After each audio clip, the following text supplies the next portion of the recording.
dengan judul Evidence-Based Gizi dalam Siklus Reproduksi Wanita.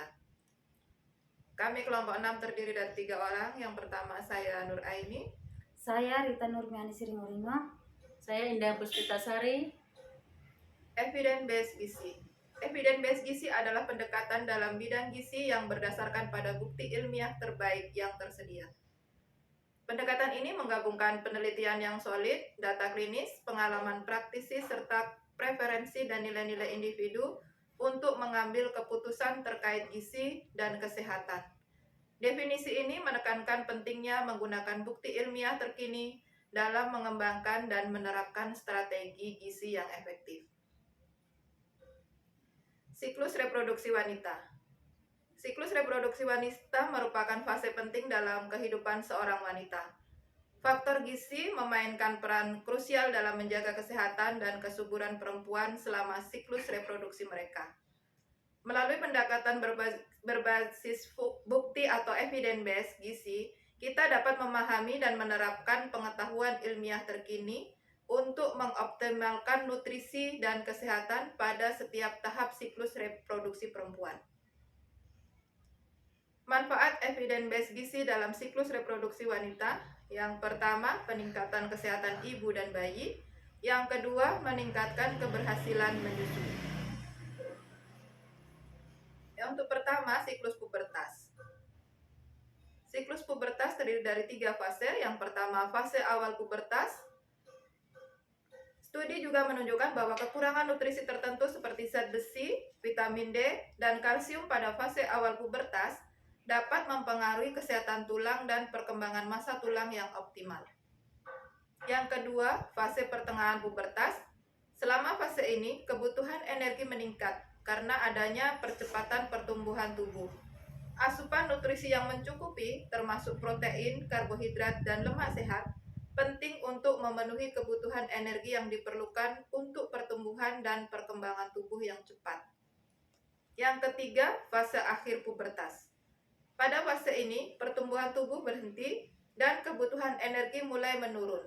Namun, asupan nutrisi yang seimbang tetap penting untuk mendukung perkembangan otot, kesehatan tulang, dan fungsi hormon yang normal. Kekurangan nutrisi seperti kalsium dan vitamin D pada tahap akhir pubertas dapat menyebabkan resiko osteoporosis pada masa dewasa. Oleh karena itu, penting untuk memperhatikan asupan nutrisi yang cukup untuk kesehatan tulang yang optimal. Siklus menstruasi. 1. Fase menstruasi. Pada awal menstruasi, perempuan sering mengalami peningkatan kehilangan darah yang dapat menyebabkan anemia defensi zat besi. Dalam hal ini, asupan zat besi yang dapat menyebabkan anemia. Asupan zat besi adekuat penting untuk menjaga kekurangan zat besi. 2. Fase praovulasi. Pada fase ini, tubuh perempuan mempersiapkan ovulasi. Asupan nutrisi yang seimbang dan memadai, termasuk karbohidrat kompleks, protein, lemak sehat, serta vitamin dan mineral adalah kunci untuk mendukung kesehatan hormon dan energi yang memadai. Memperhatikan asupan kalsium dan vitamin D penting untuk menjaga kesehatan tulang. 3. Fase ovulasi. Fase ovulasi biasanya terjadi sekitar pertengahan siklus menstruasi. Asupan makanan yang kaya akan asam lemak omega 3 seperti ikan berlemak, alpukat, dan biji rami dapat membantu mengurangi peradangan dan menjaga kesehatan reproduksi. 4. Fase luteal.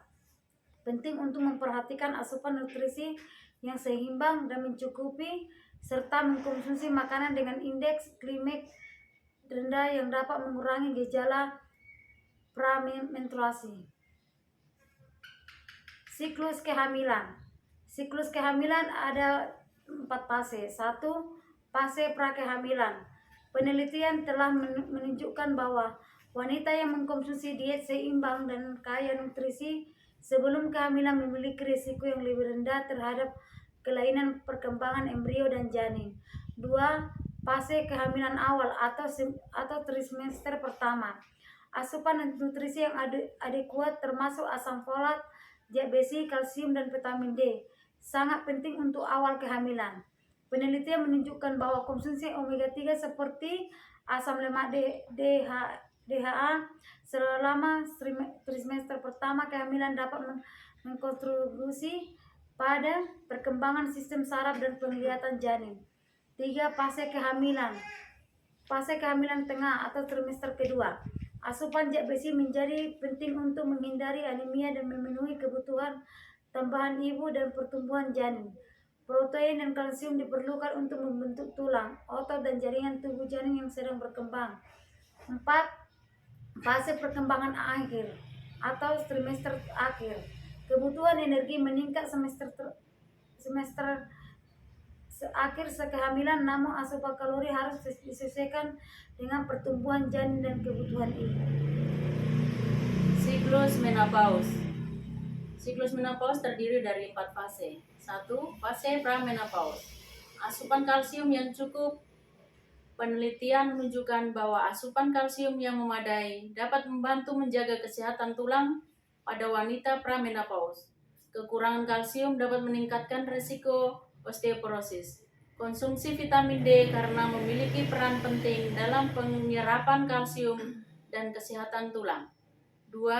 Fase perimenopause. Serat dan karbohidrat kompleks. Konsumsi serat dan karbohidrat kompleks dapat membantu menjaga kesehatan pencernaan, mengendalikan berat badan, dan mengurangi resiko penyakit kardiovaskuler yang dapat meningkat selama periode ini. 3. Fase menopause. Asupan lemak sehat seperti lemak tak jenuh tunggal dan lemak tak jenuh ganda memiliki manfaat dalam menjaga kesehatan jantung dan menurunkan resiko penyakit kardiovaskuler pada wanita menopause. 4. Fase pasca menopause. Keseimbangan energi, mengelola berat badan dan menjaga keseimbangan energi sangat penting setelah menopause. Ini melibatkan mengontrol asupan kalori dan meningkatkan aktivitas fisik untuk menjaga kesehatan secara intens.